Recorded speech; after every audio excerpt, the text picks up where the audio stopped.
नमस्कार मैत्रिणींनो, मी मधुरा.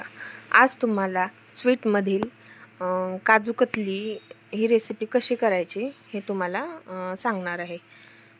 आतापर्यंत मी नॉनव्हेज किंवा इतर रेसिपी तुम्हाला दाखवत आली.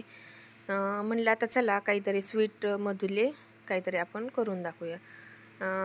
आता मी इथे एक वाटी म्हणजे मोठी वाटी अर्धी काजू घेतलेले आहेत आणि म्हणजे तेवढंच प्रमाण साखर घ्यायची. म्हणजे जेवढे काजू घेतले तेवढेच साखर पण घ्यायचे आणि 1 ग्लास पाणी घ्यायचे.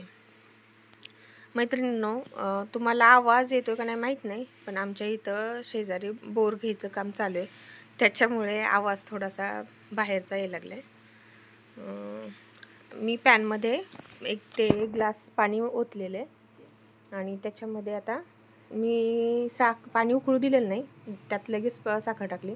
पाणी उकळून जरी आपण साखर टाकली तरी चालते, पण मी पाणी उकळायच्या आधीच साखर टाकलेली आहे. ती पूर्ण साखर ढवळून विरघळून घ्यायची आणि एक तारी पाक करायचा. म्हणजे कसा गऱ्याच्या पाकातले लाडू आपण करतो, मी रेसिपी टाकली गऱ्याच्या लाडूची. 1 तारी पाक करतो तशी 1 तारी पाक करून घ्यायचा. 1 तार अशी शेवटच्या ह्याला 1 तार अशी होईल टिपक्याला, तशी त्याला 1 तारी पाक म्हणतात. आणि ते काजू आहेत ते मिक्सरवर मी बारीक करून घेतलेत. पण एक काळजी घ्यायची मैत्रिणींनो, की काजू ज्यावेळेस मिक्सरवर आपण बारीक करतो त्या एकदम पूर्ण म्हणजे कंटिन्यू मिक्सर चालू ठेवायचा नाही. कंटिन्यू मिक्सर चालू ठेवला तर काही वरी मोठा ठरतं आणि खाली एकदम चिकट असं बारीक तेल सुटतं, एकदम चिकट होतं. आपल्याला तसं नाही पाहिजे. आपण एकदम बारीक कूट कसं करतो त्याच्यापेक्षा बारीक करायचं, पण जसं सुट्टं असतं तसं ते व्हायला पाहिजे. मग त्यासाठी थोडा चालू करायचा, परत बंद करायचा, चालू करायचा, बंद करायचा, असं मिक्सर चालू बंद करून ते आपण बारीक करून घ्यायचं आहे काजू. आणि नंतर मी ते 1 तारी पाक झाल्यानंतर मी ते सर्व जे बारीक करून काजूचं घेतली होती ते त्या पाकात टाकून घेतले.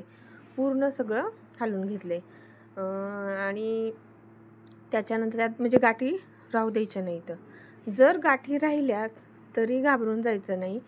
एकदा परत ते मिक्सरवर बारीक करून घ्यायचं, म्हणजे त्याच्यात गाठी राहणार नाहीत. माझे राहिलेल्या होत्या, मी थोडं परत मिक्सरवर बारीक म्हणजे असं घट्ट झालं की मी परत मिक्सरवर फिरून घेतलं आणि त्याच्या परत वड्या पाडून घेतलेल्या होत्या मी. म्हणजे काजू कतलीचे जसे काप करतात तसे मी ते परत काप करून घेतले होते. अशा प्रकारे ते घट्ट होऊन मग ते थोडं ताटाला तूप लावून घ्यायचं आणि आपण जशा गऱ्याच्या लाडूच्या काही जणी वड्या पण करतात तसं ते तूप लावून त्याच्यावर ते मिश्रण टाकून द्यायचं आणि ते पूर्ण पसरून घ्यायचं आणि त्याच्या वड्या पाडून घ्यायच्या. काजू कतलीच्या जशा आकार असतो तशा करून घ्यायच्या. सुरुवातीला मी ज्यावेळेस पहिल्यांदा रेसिपी करायची वाटली त्यावेळेस मला खूप अवघड वाटली होती. वाटलं होतं आपल्याला जमेल का नाही, पण खूप सोपी आहे आणि बाहेरच्या काजू कतलीपेक्षा घरची काजू कतली खूप छान लागते.